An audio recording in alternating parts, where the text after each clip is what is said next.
ശബരിമല സ്വർണ്ണ കവർച്ച കേസ് പ്രതി മുൻ ദേവസ്വം ബോർഡ് പ്രസിഡന്റും CPM നേതാവുമായ N വാസുവിനെ കൊല്ലത്ത് കോടതിയിൽ ഹാജരാക്കിയിരിക്കുന്നു. വിജിലൻസ് കോടതിയിലാണ് എത്തിച്ചത്. ഇയാളുടെ റിമാൻഡ് കാലാവധി കഴിഞ്ഞ പശ്ചാത്തലത്തിലാണ് കോടതിയിൽ എത്തിച്ചത്.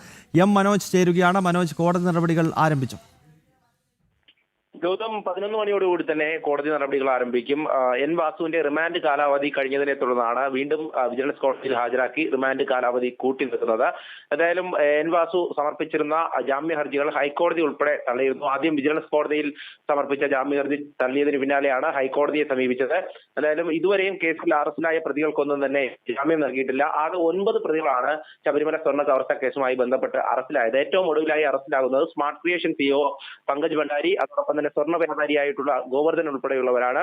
ഇവർക്ക് വേണ്ടിയുള്ള കസ്റ്റഡി അപേക്ഷയും SIT സമർപ്പിക്കാൻ സാധ്യതയുണ്ട്. ഈ ഒരു സാഹചര്യത്തിലാണ് N വാസുവിനെ ഇന്ന് കോടതിയിൽ ഹാജരാക്കുന്നത്. ഇതിനു മുമ്പായിട്ട് കോടതിയിൽ ഹാജരാക്കി A പത്മകുമാറിനെയും അതോടൊപ്പം തന്നെ മറ്റു പ്രതികളെയും അടക്കം റിമാൻഡ് കാലാവധി നീട്ടി നൽകിയിരുന്നു. തിരുവാഭരണ മുൻ കമ്മീഷണറായിട്ടുള്ള KS ബൈജുവിനെ അടക്കം കോടതിയിൽ ഹാജരാക്കിയിരുന്നു കഴിഞ്ഞ ദിവസങ്ങളിൽ. എന്തായാലും N വാസുവിനെ അല്പസമയത്തിനകം തന്നെ റിമാൻഡ് കാലാവധി നീട്ടി നൽകും. അതിനുശേഷം തിരികെ തിരുവനന്തപുരത്തേക്ക് കൊണ്ടുപോകും. ഓക്കെ. ശബരിമല സ്വർണ്ണ കവർച്ച കേസിലെ പ്രതി N വാസുവിനെ വീണ്ടും കൊല്ലം വിജിലൻസ് കോടതിയിൽ എത്തിച്ചിരിക്കുകയാണ്. ഇയാളുടെ റിമാൻഡ് കാലാവധി ഇന്ന് പൂർത്തിയായ പശ്ചാത്തലത്തിലാണ് വീണ്ടും കോടതിയിൽ എത്തിച്ചത്. മനോജാണ് വിശദാംശങ്ങൾ നൽകിയത്.